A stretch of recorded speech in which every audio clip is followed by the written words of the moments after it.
দেশের মানুষ অপেক্ষায়, ফেব্রুয়ারিতে নির্বাচন হতে হবে বলছেন ফখরুল।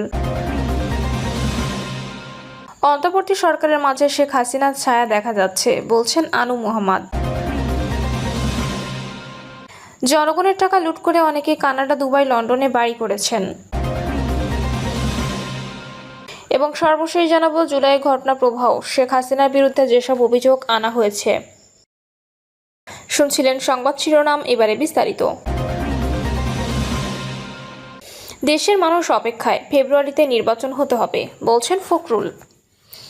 ত্রয়োদশ জাতীয় সংসদ নির্বাচনে ফেব্রুয়ারি মাসেই হবে, দেশের মানুষ ভোটের অপেক্ষায়। লন্ডনে অন্তর্বর্তী সরকারের প্রধান উপদেষ্টা ডক্টর মোহাম্মদ ইউনূস ও বিএনপির ভারপ্রাপ্ত চেয়ারম্যান তারেক রহমান আলোচনা করে এ সময় নির্ধারণ করেছেন বলে জানিয়েছেন দলটির মহাসচিব মির্জা ফখরুল ইসলাম আলমগীর। মির্জা ফখরুল বলেন, আমাদের সামনে এখন লড়াই হলো একটি গণতান্ত্রিক রাষ্ট্র প্রতিষ্ঠা করা। আমরা সেই লক্ষ্যে এগিয়ে চলেছি। তিনি আরও বলেন, আমাদের নেতা তারেক রহমান সাহেব লন্ডনে বসে অন্তর্বর্তী সরকারের প্রধান উপদেষ্টা ডক্টর মোহাম্মদ ইউনূসের সঙ্গে আলোচনা করে জাতীয় নির্বাচনের তারিখ নির্ধারণ করেছেন যে ফেব্রুয়ারি মাসেই নির্বাচন হবে। গোটা দেশের মানুষ অপেক্ষা করে আছে, ফেব্রুয়ারিতে নির্বাচন হবে। তার আগে গোটা দেশের মানুষ অপেক্ষা করে আছেন তারেক রহমান সাহেব কবে দেশে ফিরে আসবেন। মির্জা ফখরুল বলেন, শুধু ৩৬ দিন নয়, গত ১৫ বছর ধরে গণতন্ত্রের জন্য প্রাণ দিয়েছে ছাত্র জনতা। তাদের প্রাণ দেওয়ার লক্ষ্য একটাই, সুন্দর বাংলাদেশ বিনির্মাণ। অন্তর্বর্তী সরকারের মাঝে শেখ হাসিনার ছায়া দেখা যাচ্ছে বলছেন আনু মোহাম্মদ।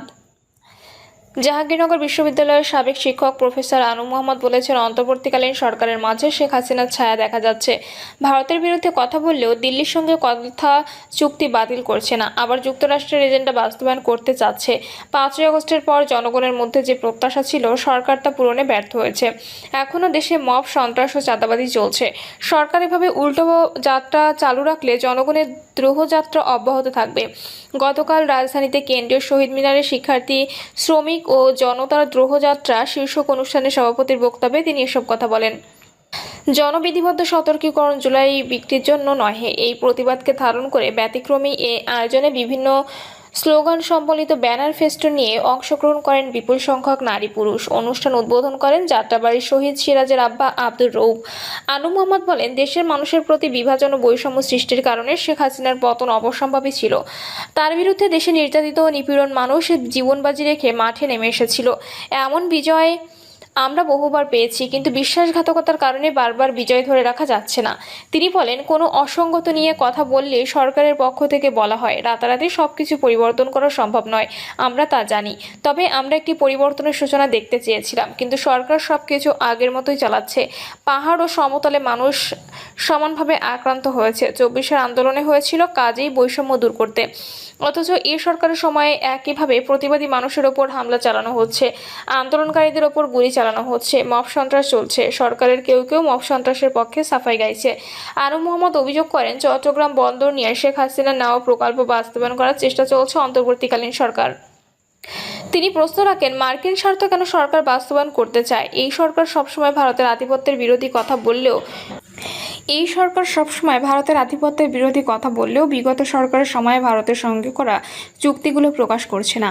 তাই তাদের ভারত বিরোধী বক্তব্য বাগাড়ম্বর ছাড়া কিছুই নয়। তিনি বলেন, ২৪-এর শহীদদের স্বীকৃতি দিতে হবে, তাদের পরিবারের দায়িত্ব নিতে হবে রাষ্ট্রকে, আহতদের পুনর্বাসন করতে হবে, মব সন্ত্রাস, চাঁদাবাজি ও পাইকারি মামলা বন্ধ করতে হবে, বিদেশিদের সঙ্গে কোনো ধরনের চুক্তি গোপন করা যাবে না, নারী নিপীড়ন ও সাইবার বুলিং বন্ধে ব্যবস্থা নিতে হবে, নির্বাচন যেন অংশগ্রহণমূলক হয় সে পদক্ষেপ নিতে হবে, প্রতিটি সংগ্রামকে মূল্যায়ন করতে হবে।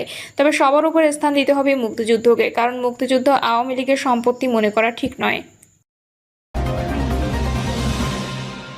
জনগণের টাকা লুট করে অনেকে কানাডা, দুবাই, লন্ডনে বাড়ি করেছেন।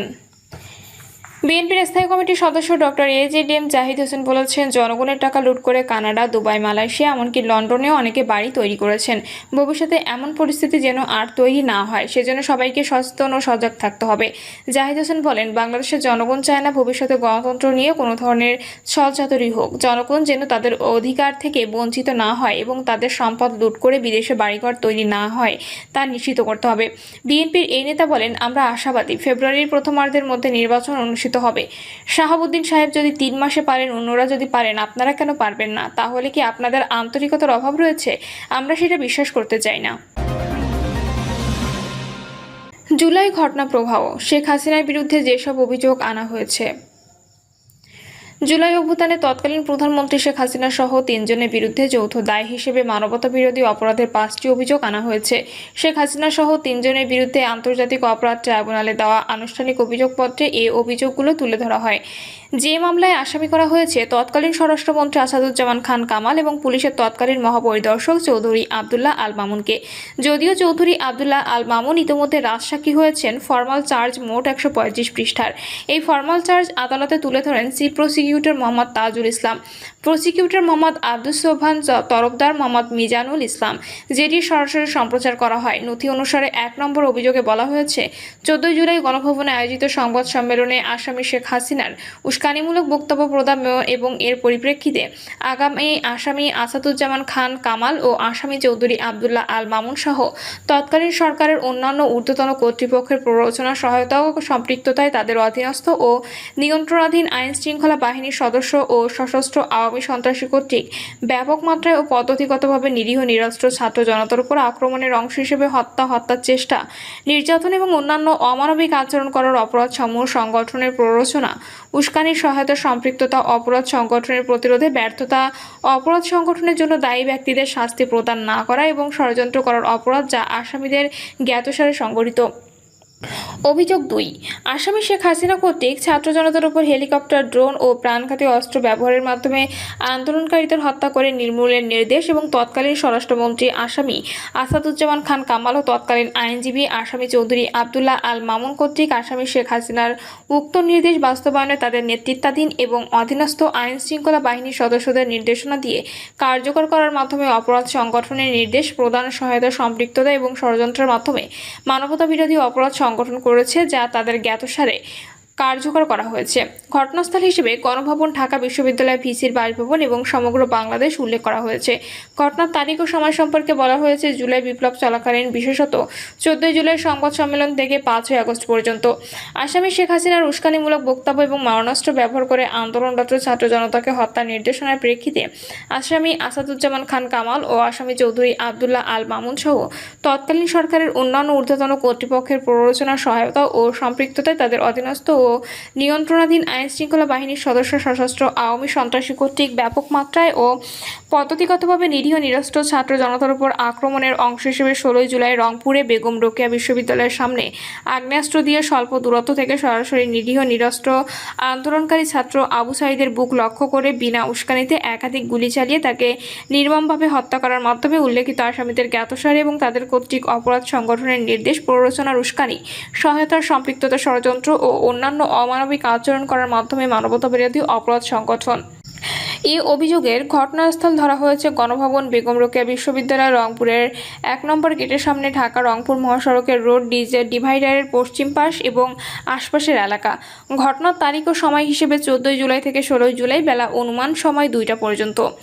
অভিযোগ 4, আসামি শেখ হাসিনার উস্কানিমূলক বক্তব্য এবং মারণাস্ত্র ব্যবহার করে আন্দোলনরত ছাত্র জনতাকে হত্যার নির্দেশনার প্রেক্ষিতে আসামি আসাদুজ্জামান খান কামাল ও আসামি চৌধুরী আবদুল্লাহ আল মামুন সহ তৎকালীন সরকারের অন্যান্য ঊর্ধ্বতন কর্তৃপক্ষের প্ররোচনা, সহায়তা, সম্পৃক্ততায় তাদের অধীনস্থ ও নিয়ন্ত্রণাধীন আইন শৃঙ্খলা বাহিনীর সদস্য, সশস্ত্র আওয়ামী সন্ত্রাসী কর্তৃক ব্যাপক মাত্রায় পদ্ধতিগতভাবে নিরীহ নিরস্ত্র ছাত্র জনতার উপর আক্রমণের অংশ হিসেবে 5 আগস্ট ঢাকা মহানগরীর চানখারপুল এলাকায় আন্দোলনরত নিরস্ত্র ছাত্র জনতার উপর তৎকালীন সরকারের আইন শৃঙ্খলা রক্ষাকারী বাহিনীর সদস্যদের কর্তৃক নিরীহ নিরস্ত্র 6 জন ছাত্র জনতাকে গুলি করে হত্যা করার মাধ্যমে উল্লিখিত আসামিদের জ্ঞাতসারে এবং তাদের কর্তৃক হত্যার নির্দেশ, প্ররোচনা, উস্কানি ও সহায়তা, সম্পৃক্ততা এবং ষড়যন্ত্র করার মাধ্যমে মানবতাবিরোধী অপরাধ সংগঠন।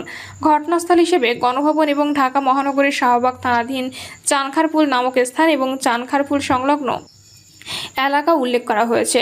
ঘটনার তারিখ ও সময় 14 জুলাই থেকে 5 আগস্ট দুপুর 2:30 পর্যন্ত।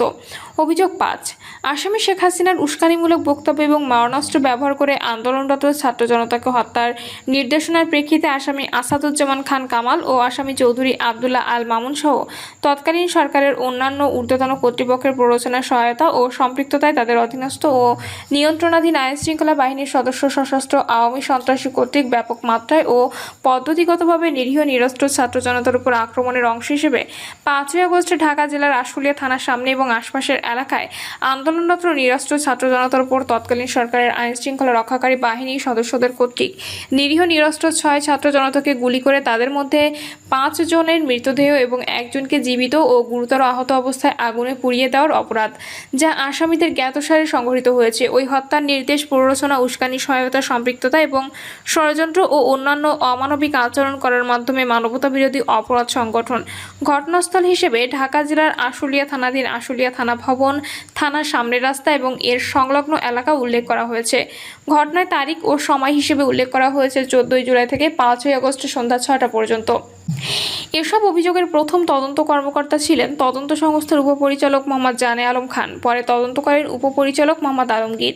সাবেক সহযোগিতা করেছিলেন বিশেষ তদন্তকারী কর্মকর্তা তানভীর হাসান জোহা। এ ঘটনায় তদন্ত কর্মকর্তা মোহাম্মদ আলমগীর 12ই মে তদন্ত প্রতিবেদন দাখিল করেন। পরবর্তীতে 31 মে সম্পূরক অভিযোগ দেওয়া হয়। 1 জুন